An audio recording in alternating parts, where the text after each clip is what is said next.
At show and tell, my son brought mommy's secret phone. The teacher called me immediately. Mr. Whitmore, could you come to the school right away? Her voice was tight, professional, but I caught the edge of discomfort underneath. I was shocked when, my name's Jason Whitmore. I'm 34, a full-time Uber driver, and the dad who knows the school drop-off gate guards by name. I run nights when surge hits, nap in the afternoons, and pack dinosaur gummies for my 6-year-old, Toby. I keep a spreadsheet for gas, tires, and oil changes because my car is my paycheck. I'm not fancy. I'm reliable. That's my whole brand. The morning it cracked, I was waiting in the pickup lane with a coffee that tasted like burnt cardboard. My phone buzzed. Unknown number. Mr. Whitmore, could you come to the school right away? The voice was tight, professional, but there was something underneath it. A small edge of discomfort, like she was stepping around broken glass. Is Toby okay? He's fine. It's show and tell. Show and tell? I blinked at the windshield. I'm on my way. 10 minutes later, I'm in a tiny classroom with paper suns on the walls. Toby sits on the rug, legs crisscross, proudly holding up a pink phone with glitter stickers on the case. A phone I've never seen. This is mommy's secret phone, he announces to 20 children and 2 stunned adults. It's for when she talks to grandma, so daddy won't get sad. My chest goes hollow. The teacher clears her throat. Toby, sweetie, let's put the phone away. She looks at me. We found it in his backpack. I kneel. Bud, where'd you get that? Mommy said keep it safe. She said, if daddy finds it, he'll get mad and stop giving Uncle Kyle money. I freeze. The teacher pretends to reorganize crayons. My ears ring. Mr. Whitmore, she says softly, maybe take the phone. We can reschedule show and tell. I slide the phone into my pocket, thank the teacher, kiss Toby's head, and walk to the parking lot on autopilot. My hands shake as I press the power button. The lock screen is a selfie of my wife, Megan, with our son. Cute. Normal. But the notification banners aren't normal. Mom, Denise rent due. Kyle's car got booted. Tell Jason the family fund covers it. Kyle, tap me $600 or I'll lose the job. Use the blue card. Meg, delete messages. I stand there hearing Toby's words again, mommy's secret phone. Talk to grandma, so daddy won't get sad. The sun feels too bright. The asphalt smells like hot pennies. I've been the guy who says yes. Gas money for Megan's mom, just this once. Groceries when Kyle's between gigs. But a secret phone? Set up to go around me? That's a new shape of betrayal. I don't call Megan. I don't call Denise. I sit in the driver's seat, engine off, and stare at the glittered case. My pulse is a loud, steady drum. I open the messages. The first thread I tap starts with a sentence that changes everything. Don't tell Jason. He'll shut the cards again. And suddenly I'm wide awake. Before the secret phone, I thought we were stretched but stable. I drove nights. Megan worked days at a salon. We high-fived at the door and passed the kid like a baton. We had a plan.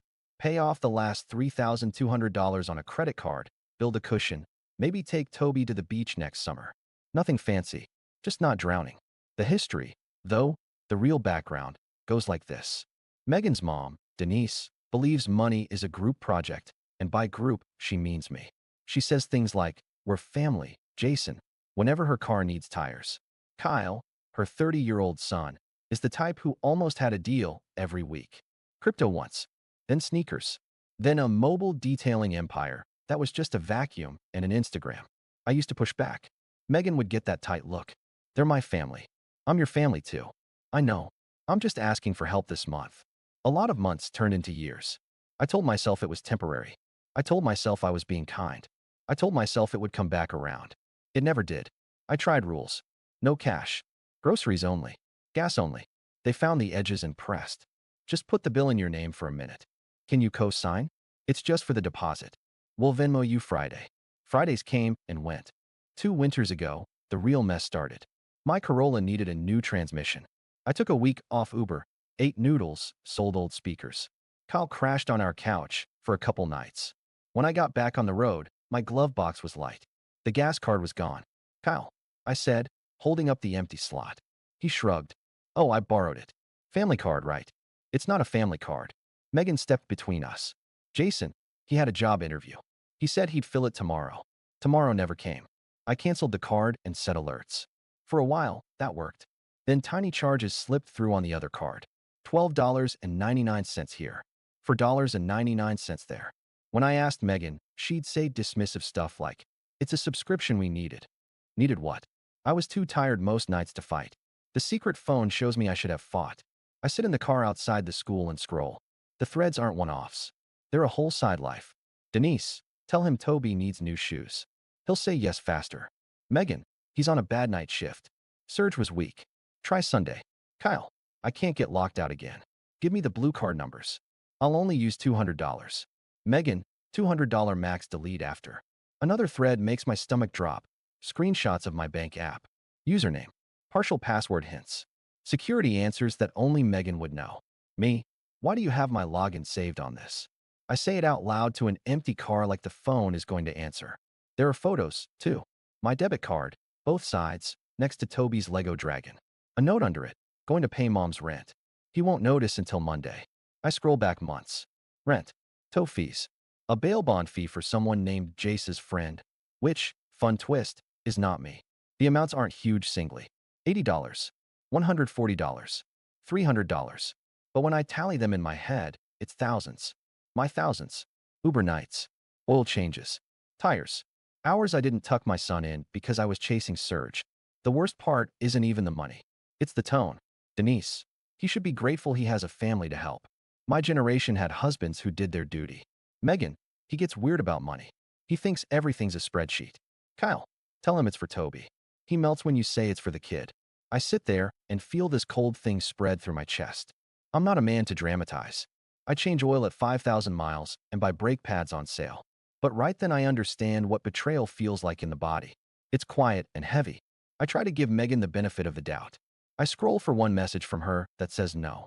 I find some, but they're thin. Not now. He'll notice. Ask next week. It gets darker. There's a chat labeled Salon Girls. In it, Megan jokes about the driver like I'm the help. Coworker. Girl, you better keep that second phone charged. Men freak when you touch their money. Megan. He's not mean about it, just cheap. I swear he loves that car more than me. I lock the phone and lean my head against the steering wheel. Cheap. Okay. The cheap guy who paid Denise's dentist. The cheap guy who resurfaced Kyle's brake rotors on a Saturday because a real shop overcharges. The cheap guy who lined every school fundraiser envelope with 20 bucks. My own phone buzzes. Megan. I answer. Hey. Her voice is bright. Hey. You grab Toby. Yeah. Cool. I'm slammed. Can you do pickup and maybe throw 20 on Kyle's Cash App? His boss is. No. Silence. No what? No more money. She laughs like I told a bad joke. Jason, it's just. I have your other phone. More silence. Then a sharp inhale. Where did you? Toby brought it to show and tell. She says nothing for a beat.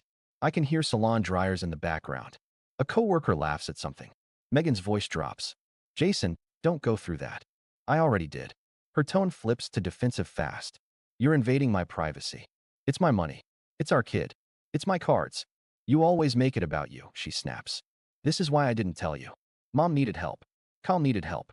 Families help each other. I've been helping. For years. Not enough, she says, and she actually sounds offended. You act like you're a saint because you drive people around. You're not the only one who works. There it is. She hangs up before I can answer. My hands are steady now. The ring in my ears fades into a plan-shaped quiet. I pick up Toby, make him a peanut butter sandwich, set him up with a cartoon, and sit at the table with both phones. I start writing down dates, amounts, names, screenshots. I export bank statements. I pull Cash App histories and Zelle receipts. I lay out a map of the drain. By dinner, I know the total, $7,940 in 8 months. Not counting the transmission winter, not counting the gas card saga. Just 8 months of slow bleeds, and it's only, and we'll pay you back Friday. At 8 p.m., there's a bang on the door. It's Denise. She doesn't say hello. Give Megan her phone, she orders, pushing past me like it's her house. Hi, Denise. She's hysterical at work. You had no right. That phone is private. I hold it up. This is a financial device. She rolls her eyes. You always think you're a banker because you write things down. Behind her shoulder, Kyle lurks in a hoodie, eyes sliding around my living room like he's shopping. Mom, he says, ask him about the $600. My boss. Not your mom. I say. Not your boss. Not your $600. Denise plants her hands on her hips. Jason, if you withhold funds from family, that's abuse. I laugh.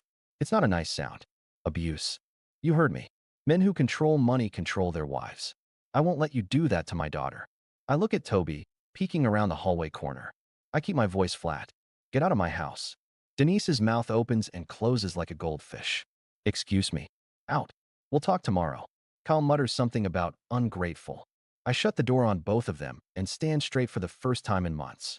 My heart is calm. My next steps are not complicated. Tomorrow, I'm done being a wallet with feet. The confrontation happens in the worst possible place. Denise's dining room, Sunday night. Spaghetti steam fogging up the window. Everyone wearing that fake polite mask families put on right before they start yelling. She demanded we come to discuss budget like adults. I said yes because I wanted witnesses. Megan sits at the end of the table, arms crossed, jaw tight. Denise pours herself wine like it's holy water. Kyle is already spinning his keychain. Denise starts. Jason, you've created a hostile environment around money. I set a folder on the table. Here's 8 months of transactions. Megan scoffs. You made a binder? Wow. Yep. I slide out the first page. Dates, amounts, recipients. Screenshots stapled behind each line. January 14th, $180 to Denise M., labeled gas plus groceries. January 20th, $85 to Kyle M., labeled tools. January 27th, $300 to county clerk for Kyle M. February 3rd, $90 to Denise M., phone bill. February 11th, $400. Denise waves her hand. We don't need the play-by-play. To LV tow and impound. I continue, for Kyle's Altima. February 18th, $250 to Bail Now, LLC, for Jace's friend. Not me. March 1st, $120 to Lux Nails for Mom's treat. Megan slams her fork down. Okay, enough. You think reading numbers makes you right? You never understand context. The context, I say, is that I worked 63 hours last week and came home to a negative balance because my wife and her family used a secret phone to route charges around me. Denise leans forward. Don't say her family, like we're strangers. We're your family too. I look at Toby's crayon drawing on their fridge. Our 3 stick figures holding hands. The word family in wobbly letters.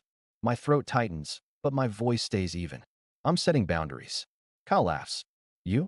Boundaries? Yes. I slide copies of the screenshots across the table. Also, Megan, I called the bank. The blue card is closed.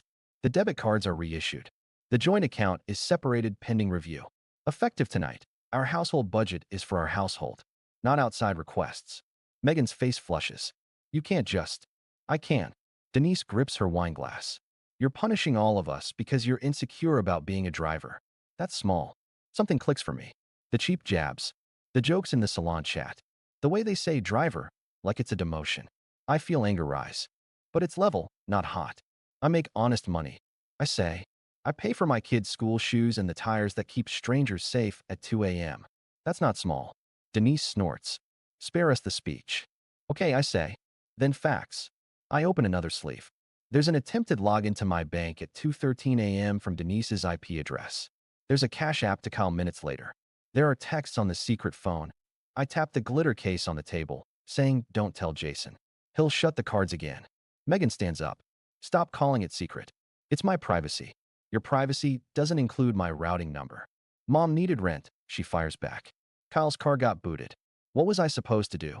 Let them suffer. I look at her. It lands how different we are right now. Say no, I say quietly. Or at least ask me before you say yes with my name. Denise slaps the table. Enough. Jason, if you're going to be stubborn, then return the funds we fronted you over the years. Remember who watched Toby for free? Remember Thanksgiving? The gift cards. I stare. You want to bill me for babysitting your grandson? She lifts her chin. We're not rich. Neither am I say. I'm just tired of being poor on purpose. Kyle pushes his chair back. You think you're better than us because you wear a seatbelt for a living. I exhale through my nose. I think I'm done funding your emergencies that are really habits. Megan's eyes are bright and hard. So what? You cut my family off and keep playing hero? That's your plan. No, I slide one last paper across. This is my plan. Separate accounts. Written budget. You get your own card, I don't monitor. I get mine. Toby's expenses are paid first. After that, any family help requests come through me and get one answer. No. If that doesn't work for you, we take a break. We figure out custody. I keep the car for work. You keep the salon checks. We stop bleeding. The room goes very quiet. Even the spaghetti stops steaming somehow. Denise is the first to speak. Over my dead body, are you taking that boy away from his mother? I didn't say that, I reply. I said we'd figure it out like adults. Megan looks at the papers. She looks at me. For a second, I think I see something crack. Fear, maybe, but then her mouth hardens. You're not leaving, she says. You don't have the guts. I stand. Watch me. The next 48 hours are a blur of practical moves I should have made a year ago. I open a new checking account at a credit union. I switch my Uber deposits. I change every password and enable two-factor with an authenticator app, not texts Megan can intercept. I freeze my credit. I put a fraud alert on the bureaus. I buy a small fireproof box and lock up birth certificates, the title to the car, passports. I talk to a lawyer at a legal clinic. She listens to the numbers and doesn't flinch. You're allowed to protect yourself, she says.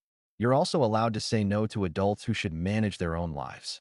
She emails me a template for a financial separation agreement and a simple parenting schedule that prioritizes Toby's school routine. When I get home, Megan is waiting at the kitchen table. The secret phone is in front of her like a talisman. You embarrassed me at my mother's house, she says. I brought receipts. You like humiliating me? I shake my head. I like feeding our kid and sleeping at night. She crosses her arms. Mom says you're trying to isolate me. I'm trying to stop giving money to a grown man who can't keep a job and a grown woman who calls babysitting a billable service. Megan's eyes flick to the phone. You took Toby to school in a stained t-shirt this morning. Yeah, I say. Because I'm driving doubles and doing laundry between shifts since I'm down $1,000 to your brother's tow fees. Her jaw works. Then she goes for the wound. You're not a real man if you can't provide for your wife's family. I let that sit between us. I'm exactly a real man, I say. I provide for my son, and I'm asking my wife to stop stealing from me. She flinches. Don't say that word. What word? Stealing. It wasn't stealing. You took my card numbers. You gave them to other people. That's stealing. She looks down. For a long time, she doesn't speak. When she does, her voice is small. I felt trapped. They text me all day. Help Meg. We're short. You know Jason has money. I thought if I handled it for them, you wouldn't have to deal with it. You made sure I wouldn't deal with it by hiding it. Tears fill her eyes. They're my family. I know. I'm surprised my voice is gentle. They're not our bank. That night I sleep on the couch. The house is too quiet without a fight, which feels worse somehow. In the morning, Megan asks, are you leaving? I'm taking a week at Mike's place. Mike's a fellow driver with a spare room and a slow snore. We need space. And Toby, we'll split the week. I printed a schedule. She stares at the paper like it's betrayal in Arial font.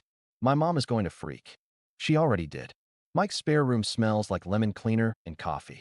I hang my shirts on a shower rod and tape Toby's drawing to the wall above the air mattress. I drive. A lot. Late bars, airport runs, quiet couples who Venmo me $5 tips with hearts in the notes. I make $1,100 in 5 days. I fix a taillight for $18 at the junkyard. Small wins. My body unclenches. Meanwhile, the group chat in Denise land lights up like a dumpster fire. Screenshots find their way to me. Megan's coworker sends them because she's sick of the drama. Denise, he abducted my grandson. Megan, he took a week to be petty. Kyle, tell him I'll pay him back after my new job starts. Random ad. Men are supposed to provide. I don't respond. I buy Toby a cheap kite, and we spend my afternoon off in a windy field making it crash and fly. He laughs so hard he hiccups. That sound is the reason I keep going. Then Denise escalates. She shows up at my pickup spot at school and tries to unbuckle Toby from my car. I put my hand on the door frame and keep my voice level. Denise, stop. I'm his grandmother. You're scaring him. She looks up and sees the resource officer watching from 20 feet away. She lets go. This isn't over. It is for today, I say, and drive away. I file for a temporary parenting plan like the lawyer suggested. It's simple. School days stable. Handoffs at 6 p.m., no surprise pickups. The judge signs it in 2 days because apparently the court has seen 1,000 versions of Denise. Megan texts me that night. We need to talk without the court. I agree to meet at a coffee shop. Public, neutral, cheap. She shows up in a hoodie and tired eyes. No secret phone. She stirs her drink like it insulted her. This is not who we are, she says. It's exactly who we are, I say. We just said it out loud. She swallows. Mom thinks you turned me against her. I think your mom raised you to think dead is air. She flinches, then exhales. I hate that she makes every problem my problem. Then stop letting her. Her eyes flick to mine. So it's just no? Forever. No to bailing out adults. I say. Yes to helping in ways that don't sink us. if we choose and we can. Groceries when we have extra. Rides. Handyman stuff. But no to rent, no to cars, no to emergency cash apps at midnight. She nods, slow. I don't know how to tell her. You don't owe her a thesis. You owe our kid a stable home. We sit with that. Then she says the thing I had been waiting for, and also dreading. I opened a card in your name. Her voice is barely above a whisper. It started at $500. I thought I'd pay it off. Then things happened. It's at $2,400. For a second, the room tilts. Then I steady. This is why you freeze your credit. This is why you lock boxes. When, 3 months ago, I close my eyes. You need to call them and close it. Today. And then we figure out how to pay it from your checks. Not mine. She nods, tears on her lashes. Okay. Also, you need to send Kyle a single text. Do not contact me about money again. Then block him. She laughs once, ugly. He'll show up at the house. Then call me. Or the police. Or don't answer the door. I'm done negotiating with a man who thinks almost had a job counts as employment. She wipes her eyes. Do you hate me? I look at my hands. No. I'm angry. I'm disappointed. I'm also tired of living like we're one tire away from disaster because you can't say no to someone who treats you like a wallet. We leave it there. Not fixed, but pointed toward grown-up weather. Denise, of course, does not go quietly. She calls everyone. She posts a long Facebook rant about modern men who weaponize spreadsheets. My aunt screenshots it back to me with 50 cry laugh emojis. Kyle texts from a new number. Broke him on, $200 and I'm good. I reply with a screenshot of the parenting plan and nothing else. He calls me a name that starts with P and ends with whipped. I put his number on silent. The funniest, saddest part is watching what happens when the tap shuts off. 2 weeks in, Denise suddenly finds money for her rent by selling the antique hutch she swore was priceless. Kyle discovers his boss actually pays on Fridays if he shows up on time. The emergencies shrink when they have to carry them. At the end of the month, Megan hands me a receipt. Close the card, she says. Payment plan set. It's coming out of my check. I nod. Good. She looks at me. I also blocked Mom for a week. I needed quiet. Pride creeps in unexpected. How'd it feel? Like my brain could breathe. I take a breath too. For the first time in a long time, the house isn't full of panic. It's full of normal stuff. Toby's sneakers by the door. A half-finished puzzle on the table. The hum of the fridge instead of Denise's ringtone. Megan and I aren't healed. We're nice to each other. Careful. We talk about therapy. We Google sliding scale. We set up a cash envelope labeled fun and put $20 in it like it's a sacred act. It kind of is. I'm not going to pretend this ended with a movie kiss and everyone learning a lesson. Denise still thinks I'm an ATM with an attitude problem. Kyle still texts from new numbers sometimes, and Megan still hesitates before saying no. We're human, not a spreadsheet, no matter how much I love a good self formula. But here's what changed. I stopped apologizing for having boundaries. I stopped letting "we're family" mean you can raid Jason's life. I stopped being a quiet man who pays and wonders why he's always angry. Last week, Toby did show and tell again. He brought the kite. He told the class, my dad made it fly when I thought it was broken. I stood in the back with the other parents, hands in my pockets, and let that sentence land where the old one used to live. Mommy's secret phone. Now it's Dad made it fly. Megan and I are still working. We meet on Tuesdays after her shift and before mine. We talk about small things. We talk about big ones too. Sometimes she says, I need you to remind me it's okay to say no. Sometimes I do. Sometimes I ask for the reminder myself, because guilt is sneaky and kind people are easy targets. Denise tried one more stunt. She texted Megan, Christmas is at my place. Everyone chips in $300. Megan typed, we're not participating this year. We'll do a small one at home. She showed me the screen with shaking hands. I said, good job. We made cocoa that night and watched a movie on the couch, lights off, tree crooked, kid asleep between us. It felt like wealth. The money is still tight. Tires aren't cheap and neither is rent. But the math finally adds up because it's our math, not theirs. If you need the moral written out plain, here it is, from one tire driver to anyone who needs it. You are not a bad person for refusing to be a wallet with legs. You are not cruel for protecting the roof over your kid's head from adults who won't protect their own. Love doesn't mean unlimited access to your bank account. Family doesn't mean endless overdraft. I used to think saying no would make me the villain. Turns out, it made me a father my son can trust. It made me a man I can live with. And I won't apologize for that again.